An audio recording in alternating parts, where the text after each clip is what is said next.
Welcome. This is Back to the Bins. I'm your host, Mr. B. If you've been here before, thanks so much for coming back. If you're new here, thanks so much for stopping by. This is a comic book collecting channel. I love collecting comic books. I'm really not a speculator. I'm not an investor by any means. I like good stories. I like great covers. I like great heroes. I like great action. I'm interested in Bronze Age, Silver Age, Copper Age. I love the back issue bins. I love the dollar bins, of course. I love hanging out at my local my local comic shop, or my LCS. And this is just sort of a documentation of all of the books that I've picked up for the past week. I have a pull list, and we're just going to feature that as per usual. If this is something that sounds appealing to you, then please like, comment, and subscribe. I'd love to build a community of people who just are interested in comics for all the right reasons, for all the good reasons, and that would just be fantastic. So let's get things started. This is my pull list for this past week, along with some nice eBay titles and a few from the back issue bins. Take a look over here.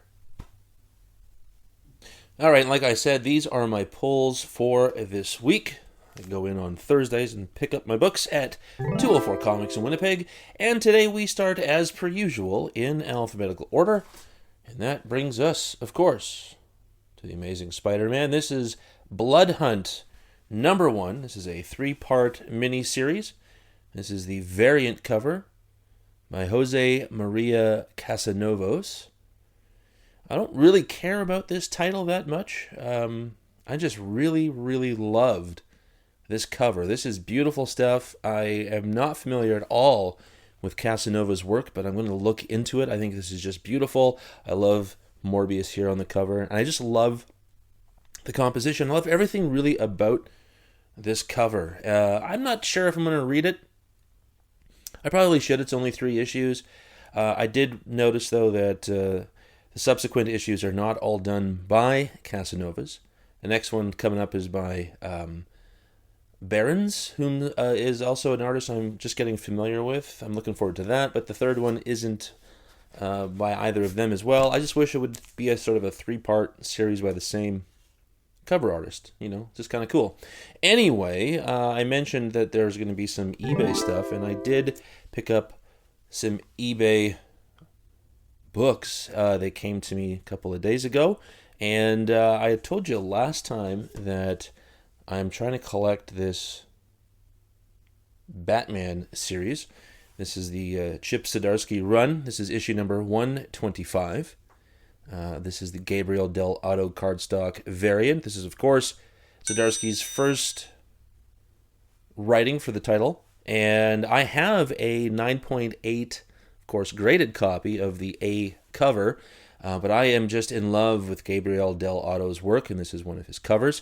I didn't realize that there's actually some issues before Zdarsky's run that feature Dell'Otto. I might get those as well, but I want to collect the first 25 issues of Chip's run, and I want to try to collect as many of these Dell'Otto covers as possible, and this is one of them.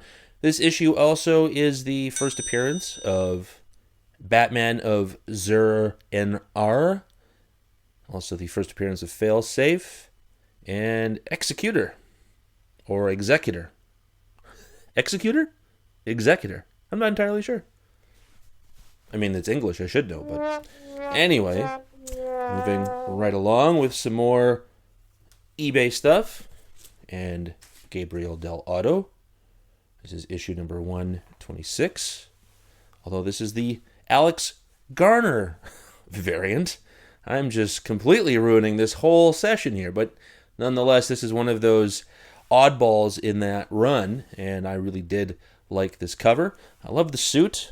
I don't know if that's a regular suit of Batman's, but I do like how that looks, and I like that we get to see Robin in this as well. The city looks fantastic, so I took advantage of taking these books up. Got a nice run here of these Batmans.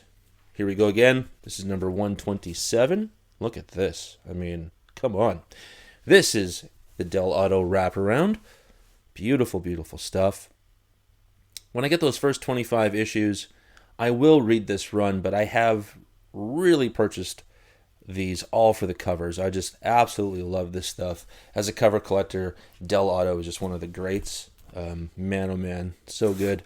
Here we go again. Some more Dell'Otto with issue number 128. Look at that. Like, man. Some heavy metal band's got to put that on their album or on their shirts. That is just fantastic. Love this. I don't know if that's a character, a regular villain. I'm not that familiar with all of this Batman stuff. DC's used to never really be my thing. I'm trying to give it some opportunities now. Here we go with Batman number 129. Some more Dell'Otto goodness. Now, I wonder if this is the Riddler. I don't know. Love all of that. Batman with a flashlight, very Detective Comics. Beautiful. This one is just stunning as well. Batman issue number 130. Some more Dell'Otto goodness. I mean, look at Batman. That guy is ripped. Unbelievable. I'm not sure Bruce Wayne could be incognito with a physique like that. Anyway, love that. Love the action. Love everything about Dell'Otto's work. And then I guess Dell'Otto took a bit of a break. Issue number 131 and 132 are done by the great Stanley Art Germ Lau. This is the cardstock variant, issue 132. I'm still waiting for issue 131. I got it from a different seller. And when that comes in, I'll showcase it. Can't wait for that. Should be soon. It has shipped. The 131 has a great art germ of Batman. But I do love this Catwoman. It's great. Beautiful. And then we're moving over to the back issue bins for some good Bronze Age stuff. Here's Captain America, number 225 from June of 1978. Frank Robbins doing the cover pencils. Looks awesome. Got Steve Gerber doing the writing and Sal Buscema doing pencils on the interiors. A little significance here. It's the death of Veda. And I've told you in the past that I'm collecting Captain America, the milestone issues, and 225 I think is a bit of a milestone. I'm doing it in those kind of increments, 25, 50, 75. I'll find room for other covers if there's covers that I like, so other numbers, but really I'm trying to get these milestones. I hope one day to get Captain America 100. That would be great. Okay, then another eBay purchase here, but we're going in alphabetical order, so that takes us to the Catwoman. This is a recent issue. This is number 63, the Jorge Fornes cardstock variant. I have really been into Fornes' work, and I've also loved what Catwoman's been doing here with these pulp mystery 1940s, 1950s novel covers. I really, really like that. I think I've got them all now. If they do some more, I will do that because I'm going to be collecting Catwoman.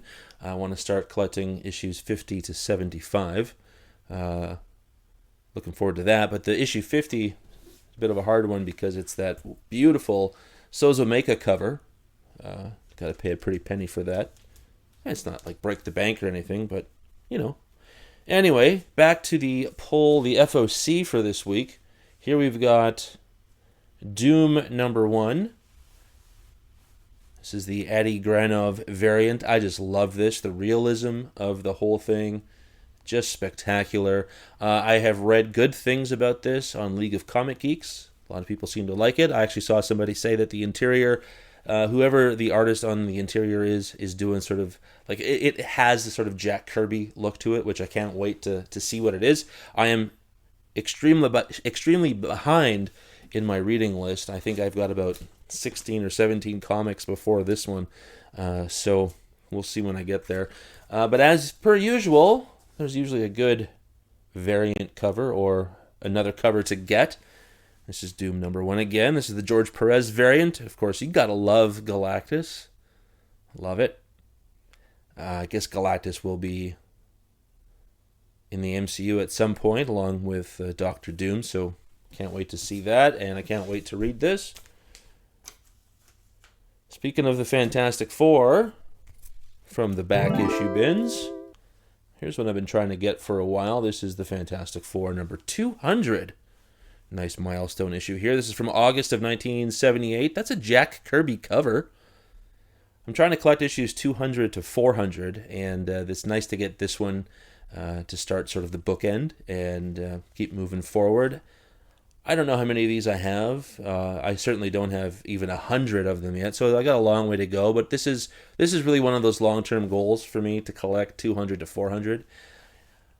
I recently picked up Fantastic Four number 99, so I'm kind of thinking maybe I should try to get some of those double-digit issues as well, but we'll see. I still got to try to get, 100 to 200. But anyway, love Fantastic Four. The one thing about this particular issue, or this particular copy, is right here is the staple, and it's right there as well. Yeah, a little unfortunate. I don't know if that's common with this particular issue, but whatever. I wanted that. It was a nice price. Got to support the back issue bins. Back to the weekly pull on the FOC. Here we go with G.I. Joe, a real American hero, number 306. This, of course, from Image, continuing that great Marvel run of the 80s and 90s, which I was a huge fan of. This is an Andy Kubert cover. This is the A cover. Not a lot of variant covers on this G.I. Joe title. But this is not... It has nothing to do with everything that's happening in the Energon universe between Duke and Cobra Commander and Transformers. I thought I understood that eventually this was going to move or end, and we were going to get the G.I. Joe comic in the Energon universe, but maybe I heard wrong. But of course, the great Larry Hama still writing this book, and I'm going to end this. I was going to end it on this particular issue because of Snake Eyes being on the cover. One of my favorite characters. Who doesn't love Snake Eyes? But issue 307 has really great cover of Destro and the Baroness, which I'm going to pick up as a cover lover, and I'll just read that issue as well. But I'm kind of done. I'm totally enjoying Duke and Cobra Commander more, and I'm excited for Scarlet and Destro. That's going to be a great series too, or great series. But yeah, still. And here we go. This is it. Last but certainly not least, one of my favorites right now. This is Ultimate X-Men number 3. This is a Peach Momoko variant. Of course, Peach Momoko does the A cover. She does a variant, and she also writes the book and does the interiors. She's taking care of everything here. I really, really like this book. I love Peach Momoko. I love her work. I love her writing. This has just been a fun book, and I mean, look how beautiful that cover is. These watercolors just look fantastic. And I know that you either like her or you don't. I fall into the category of absolutely love her, and I can't wait to read this one. I also can't wait to continue collecting this fantastic title. I'm a little hit and miss with the X-Men, so to have a current running X-Men title feels pretty good. I like this. Anyway, that does it for this week's pickups at the local comic shop. Hopefully you enjoyed that, and as per usual as well, let's get back to the real world, shall we? Well, if you ask me, that was a fantastic collection of books. I hope you liked everything you saw. If something really did appeal to you, just leave a comment in the bottom. I'd love to hear from you. I'd love to have a nice conversation with you about comics. Thank you so much for joining me. Next week will be another pull haul list. I'm actually thinking about doing a bonus video on Monday, just a little bit of insight into who I am, the comics that inspired me, the comics that I still love today, what I'm reading, that kind of stuff. Let you get familiar with me, and maybe I can get familiar with you. So once again, like, comment, and subscribe. Thank you so much for watching. I'll see you next time, and remember, comics are good.